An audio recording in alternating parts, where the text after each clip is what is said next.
Hello aspirants, welcome to AKS IAS academy daily current affairs topics. So నిన్న మనం ఋతుపవనాల గురించి మాట్లాడుకున్నాం. అందులో భాగంగానే ఈ క్వశ్చన్ అడిగాను.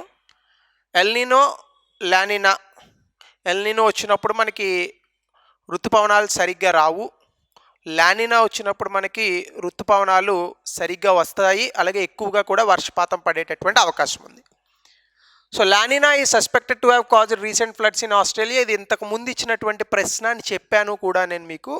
సో అందులో భాగంగానే మీరు చూస్తే లానినా అనేటటువంటిది unusually cold ocean currents in equatorial region, whereas El Nino is characterised by unusually warm ocean currents in the equatorial Pacific ocean.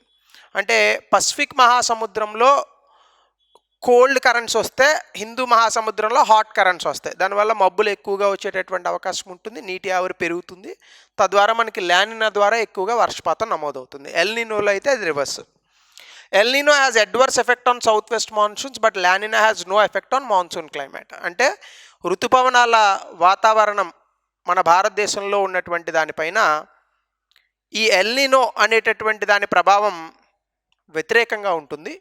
లానినాకి వచ్చేసరికి దాని తాలూకా ప్రభావం ఏమి ఉండదు. జనరల్గా మనకి ఏం చెప్తారంటే లానినా వచ్చినప్పుడు మనకి సాధారణ వర్షపాతం అనేటటువంటిది నమోదవుతుందని చెప్తారు. సో ఈ రెండిట్లోని కూడా చేసుకుంటే మీకు ఆన్సర్ వచ్చేసి ఏమవుతుంది? సి అవుతుంది. సో ఈరోజు మనం చూడబోయేటటువంటి టాపిక్ ఈ మధ్యకాలంలో న్యూస్లో వచ్చింది. That is called mission Karmayogi. So మనకి కర్మయోగి, ధ్యానయోగి ఇట్లాంటి పదాలన్నీ కూడా ముఖ్యంగా బీజేపీ ప్రభుత్వం ఏ ప్రోగ్రామ్కి తీసుకొచ్చినా కూడా కాస్త హిందీ సంస్కృతానికి సంబంధించినటువంటి పేర్లను తీసుకొస్తుంది. ఇక్కడ కర్మయోగి అంటే మీరు గబుక్కుని ఏ యోగాయో అనుకునేరు, అదేం కాదు. ఇక్కడ క్యాబినెట్ అప్రూవ్స్ మిషన్ కర్మయోగి. అంటే క్యాబినెట్, మన సెంట్రల్ క్యాబినెట్ మిషన్ కర్మయోగి అనేటటువంటి ఒక ప్రోగ్రామ్ని తీసుకొచ్చింది. ఇదేంటంటే జాతీయ స్థాయిలో మనకున్నటువంటి సివిల్ సర్వెంట్స్ ఎవరైతే ఉంటారో, అంటే ప్రజాసేవకులు అంటాం. Civil servants, bureaucracy, public servants, IAS, IPS, MRO వీళ్ళంతా కూడా పబ్లిక్ సర్వెంట్స్ కిందకే వస్తారు.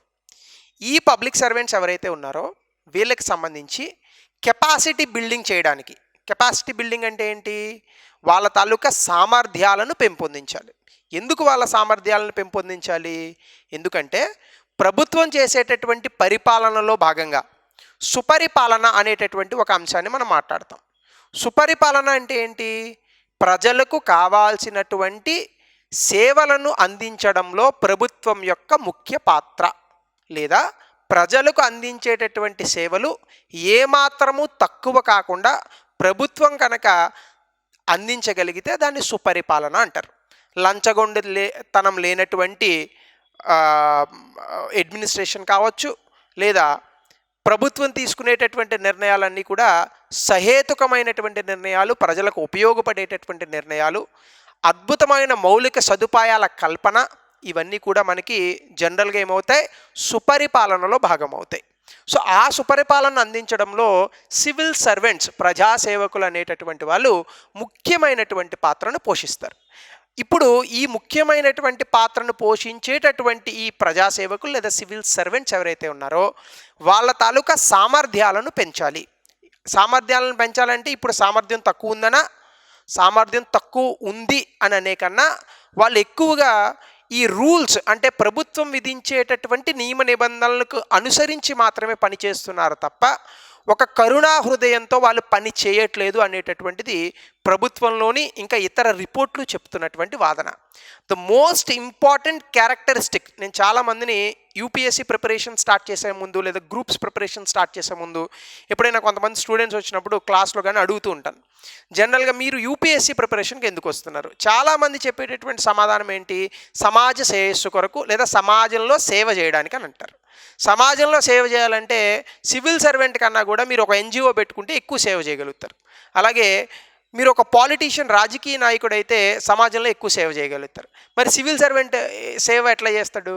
కొంతమంది ఏమంటారంటే దీనికి కూడా సమాధానంగా, సార్ సివిల్ సర్వెంట్ అయితే కనుక ఒక ఐఏఎస్ ఆఫీసర్ లేదంటే ఒక ఎంఆర్ఓలు లేదా ఆర్డీఓ అయితే కనుక మనకి ఎక్కువగా ఇండిపెండెంట్ పవర్స్, అంటే స్వతంత్ర అధికారాలు ఉంటాయి. ఈ అధికారాలను వినియోగించి ప్రభుత్వంలో మనం ప్రజలకు సేవ చేసేటటువంటి ఒక స్థితి వస్తుంది అని. ఇది తప్పు. మీకు స్వతంత్ర అధికారాలు అనేటటువంటి ఉన్నప్పటికీ కూడా నియమ నిబంధనలకు లోబడి రాజ్యాంగాలు చట్టాలను గౌరవిస్తూ మాత్రమే మీరు పనిచేయాలి. అలాగే పాలిటీషియన్స్ రాజకీయ నాయకులు చెప్పింది చేయాలి మీరు, అంటే అవన్నీ కూడా చట్టాల లోపు ఉంటాయి. కాబట్టి ఇక్కడ మరి ఇప్పుడు మీరు చెప్పిన సమాధానాన్ని ఎలా సమగ్రించవచ్చు, ఎలా చేయొచ్చు అంటే మీకు సామర్థ్యం అనేటటువంటిది పెంపొందించుకుంటే, మీకు సైంటిఫిక్ థింకింగ్ ఒక విజ్ఞానపరమైనటువంటి ఆలోచన శక్తి ఉంటే, వీటిలన్నిటినీ కూడా క్రోడీకరించి మీకు ఇచ్చినటువంటి అధికారాలను సహేతుకంగా దుర్వినియోగం చేయకుండా కనుక మీరు వాడితే ప్రజలకు శ్రేయస్కరమైనటువంటి కొన్ని పాలసీలు ఏవైతే విధి విధానాలు ఉంటాయో ఆ విధి విధానాలను రూపొందించడంలో మీరు ముఖ్యమైనటువంటి పాత్రను పోషిస్తారు. ఎప్పుడైతే ఇలా అద్భుతమైనటువంటి విధి విధానాలను మీరు రూపొందిస్తారో సుపరిపాలన ఆటోమేటిక్గా వస్తుంది. కాబట్టి సమాజానికి సేవ చేయడం అంటే ఒక రకంగా అర్థం ఇది అవుతుందన్నమాట. సో ఇప్పుడు ఇలా ఈ సివిల్ సర్వెంట్స్కి మనం ఏ విధంగా వాళ్ళ తాలూకా సామర్థ్యాన్ని పెంపొందించగలం అనేటటువంటిది ప్రశ్న. దీనికి ఇప్పుడు న్యూస్లో మనం ఏమంటున్నారు, ఇప్పుడు ఈ రెండు మనం ఎలాగ చూస్తాం. ఇప్పుడు దీనికి మిషన్ కర్మయోగి అంటే ఏంటి, ప్రభుత్వం తీసుకొచ్చినటువంటిది, ఇందులో ఉన్నటువంటి ఫీచర్స్ ఏమున్నాయి, అందులో ఉన్నటువంటి ఆబ్జెక్టివ్స్ అనుకోండి, లక్ష్యాలు అనుకోండి, whatever. Rules to role based అనే ఒక పాయింట్ చెప్పారు. అలాగే 70-20-10 ఫార్ములా అనేది ఒకటి చెప్పారు. ఇంకా చాలా చెప్పారు. ఇవన్నీ కూడా మనం ఈరోజు ఈ పర్టికులర్ టాపిక్లో చూద్దాం. న్యూస్లో ఎందుకు వచ్చింది. ముందు కనుక మీరు చూస్తే mission Karmayogi and attempt to change the face of civil services. Face అంటే మొహాన్ని ప్లాస్టిక్ సర్జరీ చేస్తారనా కాదు. సివిల్ సర్వీసెస్ అంటే మనకున్నటువంటి ఈ ఐఏఎస్, ఐపీఎస్, ఇంకా స్టేట్ కేడర్లో ఉన్నటువంటి జాబ్స్ ఏవైతే ఉంటాయో, అంటే ఓవరాల్గా చెప్తున్నాను నేను. జనరల్గా మనకి సివిల్ సర్వీసెస్ అంటే యూపీఎస్సీ పెట్టేటటువంటి ఎగ్జామ్. స్టేట్ సర్వీసెస్ అనేది కూడా ఒక రకంగా సివిల్ సర్వీసెస్ బ్యూరోక్రసీలోకే వస్తుంది, స్టేట్ బ్యూరోక్రసీ. సో అందులో భాగంగా కనుక మీరు చూస్తే ఈ మిషన్ కర్మయోగిలో భాగంగా సివిల్ సర్వీసెస్ అంటే ప్రజా సేవకులుగా ఉన్నటువంటి వ్యక్తులు ఎవరైతే ఉంటారో వీళ్ళ తాలూకా సామర్థ్యాలను పెంపొందించేటటువంటి ఒక మహత్తరమైనటువంటి కార్యక్రమము. సో అది ఇక్కడ ఉన్నటువంటి అంశం. అయితే దీనికి సంబంధించి 1980లో మనకి రాజీవ్ గాంధీ గారు ఒక చిన్న ప్రకటన చేశారు. ఢిల్లీ నుంచి పంపించే ప్రతి రూపాయిలోనూ కేవలం 15 పైసలు మాత్రమే ప్రజలకు అందుతోంది. మిగతా 85 పైసలు కూడా ప్రభుత్వంలో ఉన్నటువంటి వ్యక్తులు కాజేయడము, లేదా ఈ 15 పైసలు పంపించడానికి ఈ 85 పైసలు అయ్యేటటువంటి ఖర్చు అని ఒక చిన్న ప్రకటన చేశారు. ఆ రోజుల్లో అట ఇది చాలా పెద్ద దుమారాన్ని రేపిందట. మీరు అప్పుడు ఉన్నటువంటి యాంటిక్ న్యూస్ పేపర్స్ చూస్తే మీకు ఇది అర్థమవుతుంది. సో అంటే ఇక్కడ టెక్నాలజీని ఉపయోగించకపోవడం, లంచగొండితనం అనేటటువంటిది ప్రబల వెళ్ళడం, వీటన్నిటి కారణంగాను కూడా ఈ రకమైనటువంటి ఒక ధోరణి అనేది ఏర్పడింది. సో దీని నుంచి మనం ఎట్లా బయటకు తీసుకురావాలా అంటే అడ్మినిస్ట్రేటివ్ ఫెయిల్యూర్ అని చెప్పాడు ఆయన, ఎవరు, రాజీవ్ గాంధీ గారు. అంటే మన పరిపాలనలో ఉన్నటువంటి లోపాలు, ఈ లోపాలను సరిదిద్దాలంటే పరిపాలనకు ముఖ్యమైనటువంటి ఈ సివిల్ సర్వెంట్స్ యొక్క కెపాసిటీ బిల్డింగ్, సామర్థ్య పెరుగుదల అనేటటువంటిది రావాలి. దానికోసం ఈ మిషన్ కర్మయోగిని తీసుకొచ్చాం. దానికన్నా ముందు అసలు సివిల్ సర్వెంట్ అంటే ఎవరు సివిల్ సర్వెంట్ అనేవాళ్ళు పరిపాలనలో వాళ్ళ కూడా భాగం. So executive, they are part of executive. మనకి 2 రకాల ఎగ్జిక్యూటివ్లు ఉంటారు, ఒకళ్ళు పర్మనెంట్, ఒకళ్ళు టెంపరీ. టెంపరీ ఎగ్జిక్యూటివ్ అంటే ఎవరు, రాజకీయ నాయకులు. ఎందుకు వీళ్ళని టెంపరీ అంటారు, ఎన్నికలలో భాగంగా ప్రజలు వీళ్ళని ఎన్నుకుంటారు. ప్రతి 5 సంవత్సరాలకు ఒకసారి వీళ్ళు మారిపోతుంటారు. సో అది ప్రజల తాలూకా హక్కు అవుతుంది. అదే పర్మనెంట్ ఎగ్జిక్యూటివ్ అని సివిల్ సర్వెంట్స్ అని ఉంటారు. వీళ్ళ ఇప్పుడు కాంపిటేటివ్ ఎగ్జామ్స్ రాసి జాయిన్ అయ్యేవాళ్ళు. వీళ్ళని మార్చేటటువంటి హక్కు ప్రభుత్వానికి లేదు, ప్రజలకి లేదు. వీళ్ళకు ఉన్నటువంటి కాల పరిమితిలో భాగంగా వీళ్ళు పని చేస్తూనే ఉంటారు. అందుకే వీళ్ళని మనం పర్మనెంట్ ఎగ్జిక్యూటివ్ అన్నాం. సో ఇప్పుడు వీళ్ళని మనం సివిల్ సర్వెంట్స్ అంటాం. వీళ్ళ తాలూకా విధులు కానీ లేదా డ్యూటీస్ ఏంటి, they're accountable to the political executive. వీళ్ళు పర్మనెంట్ ఎగ్జిక్యూటివ్ అయినప్పటికీ, శాశ్వతంగా వీళ్ళు ప్రభుత్వంలో ఉన్నప్పటికీ వీళ్ళు ఎవరికి జవాబుదారీ అయి ఉండాలి, రాజకీయాలలో ప్రజలచే ఎన్నుకోబడినటువంటి ప్రజాప్రతినిధులకు వీళ్ళు జవాబుదారీ అయి ఉండాలి. అందుకే ఒక ఎంపీ గారి కింద ఒక ఐఏఎస్ ఆఫీసర్ పని చేయాల్సి ఉంటుంది ఖచ్చితంగా. Otherwise there is no point of democracy, there is no meaning of democracy. So కాబట్టి ప్రజల చేత ఎన్నుకోబడిన ప్రజాప్రతినిధుల కింద వీళ్ళు పనిచేస్తారు. 1, 2 the officers in civil services for the permanent staff of the various government departments. అంటే ప్రభుత్వం యొక్క వివిధ శాఖలకు ఈ వ్యక్తులు పర్మనెంట్ అంటే శాశ్వత ప్రభుత్వ ఉద్యోగులుగా పనిచేస్తూ ఉంటారు.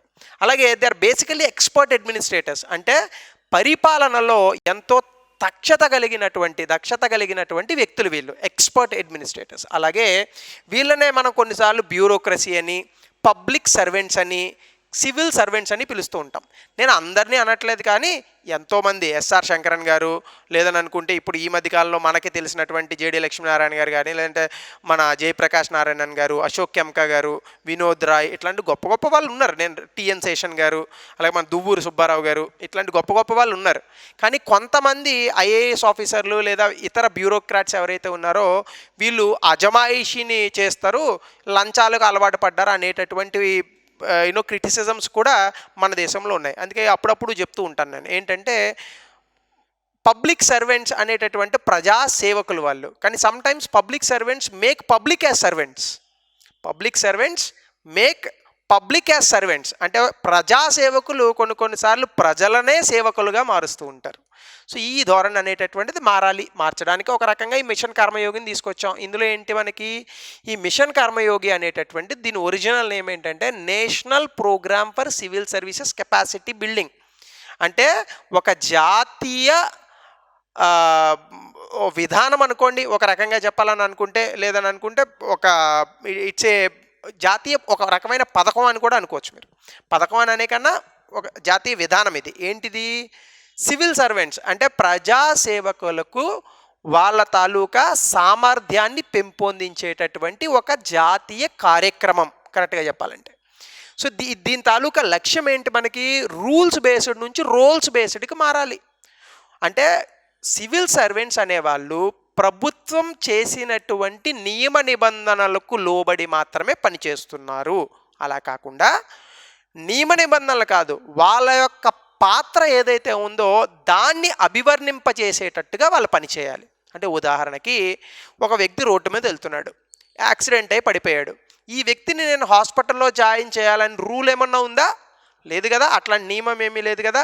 కానీ ఎప్పుడైతే నేను కారు ఆపి ఆ వ్యక్తిని హాస్పిటల్లో జాయిన్ చేసి అతని ప్రాణాలని కాపాడుతానో అప్పుడే ఏమన్నంట, ఆ వ్యక్తిని మనం ప్రాణాలు కాపాడినప్పుడు మనం ఆ వ్యక్తి పైన కరుణ చూపించినట్టు, కంపాషన్.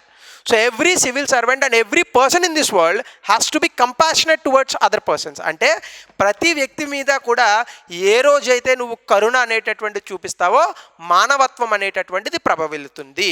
సో కాబట్టి రూల్స్ బేస్డ్ నుంచి రోల్స్ బేస్డ్గా మారాలి. అలాగే సివిల్ సర్వీసెస్ అనేటటువంటిది ఏదైతే ఉందో ఈ ప్రజా సేవకులు ఎవరైతే ఉన్నారో వీళ్ళంతా కూడా సిటిజన్ సెంట్రిక్, పౌరులను దృష్టిలో ఉంచుకొని వీళ్ళు పనిచేయాల్సి ఉంటుంది. సో ఇది మిషన్ కర్మయోగిలో ఇచ్చినటువంటి అంశం.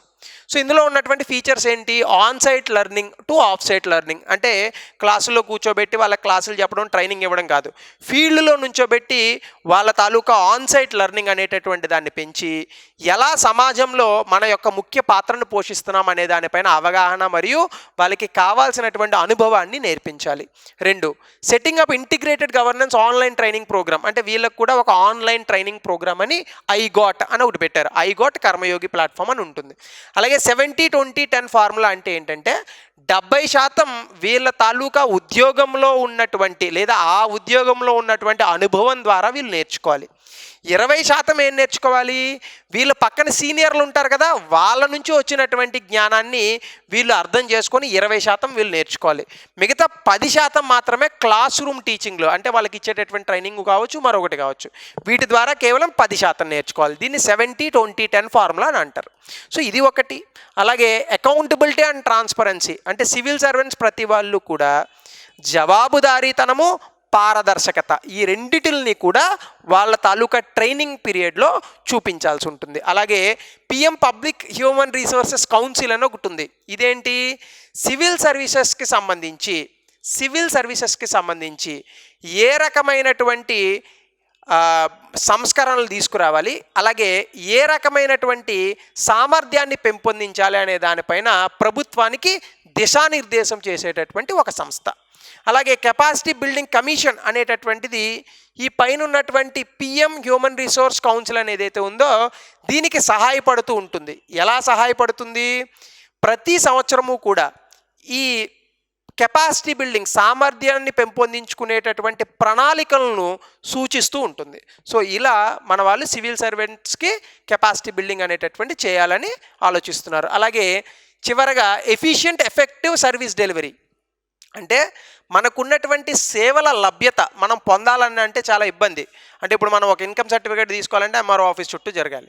సో ఈ సేవల్ని ప్రజలు త్వరగా పొందితేనే కదా అద్భుతమైనటువంటి సుపరిపాలన అంటాం.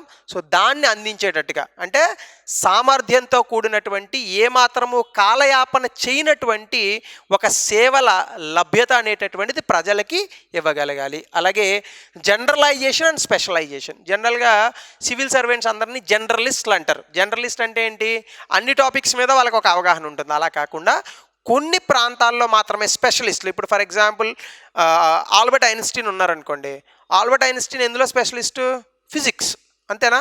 ఆయన దగ్గరికి వెళ్ళి మీరు మళ్ళీ ఫర్ ఎగ్జాంపుల్ ఏదో బయాలజీ చెప్పమనండి, నాకేం తెలుసు అంటారు ఆయన. అంటే ఆయన స్పెషలిస్ట్. మనకి ఐఏఎస్ లేదా ఈ గ్రూప్స్ ఎగ్జామ్లో జనరలిస్ట్, ఎందుకంటే అన్ని టాపిక్లు చదవాలి, polity, Geography, history, economy, current affairs అన్నీ చదవాలి. ఇక్కడ జనరలిస్ట్ అవుతుంది. సో ఈ డిఫరెన్స్ ఏదైతే ఉందో దాన్ని చూపించాలి. So generalisation and specialisation. అలాగే చివరిగా ఎంపథెటిక్ చెప్పాను కదా, యాక్చువల్గా ఇక్కడ కంపాషనేట్ అని రాయాలి. Effective, efficient and empathetic civil services అంటే అద్భుతమైనటువంటి సామర్థ్యము, అలాగే జాలి కరుణతో కూడినటువంటి వ్యక్తులుగా వీళ్ళని మార్చాలి అనేటటువంటిది ఈ కర్మయోగి అనేటటువంటి ఈ ప్రోగ్రాం యొక్క ముఖ్య ఉద్దేశం. అలాగే మిషన్ కర్మయోగి వల్ల మనం ఏం చేస్తున్నామంటే మనం నేర్చుకునేటటువంటి అన్ని విషయాలను కూడా ప్రజాస్వామ్యకంగా మారుస్తున్నాం. సో దీనివల్ల ప్రజాస్వామ్యం అనేటటువంటిది వర్ధిల్లుతుంది. అలాగే చివరిగా ఏమవ్వాలి, హోల్ గవర్నమెంట్ అంటే పూర్తి స్థాయి ప్రభుత్వం చేసేటటువంటి విషయాలన్నింటినీ కూడా చేయాలి. Training resources are being shared across departments and silos are being broken. అంటే ప్రభుత్వం ఒక చోట ఏదైనా మంచి జరిగితే ప్రభుత్వంలో ఉన్న అన్ని శాఖలకు ఈ మంచి అనేటటువంటి దాన్ని ఇవ్వగలగాలి. సో ప్రభుత్వం అంతా ఒక యూనిట్గా పనిచేసేటట్టు. సో ఇవన్నీ కూడా కర్మయోగిలో ఉన్నటువంటి పాయింట్స్. సో దానికి సంబంధించి సివిల్ సర్వీసెస్ డేని ఏ రోజు మనం సెలబ్రేట్ చేసుకుంటాం, ఆన్సర్ పెట్టండి. అలాగే మెయిన్స్ క్వశ్చన్ చూస్తే, ప్రజాస్వామ్యంలో సివిల్ సర్వీసెస్ యొక్క పాత్ర సుపరిపాలనకు ముఖ్యమా కాదా? దీన్ని మీరు వ్యాఖ్యానించండి 150 నుంచి 200 పదాల్లో. Thank you. This is the end of this session. This video is brought to you by AKSIAS.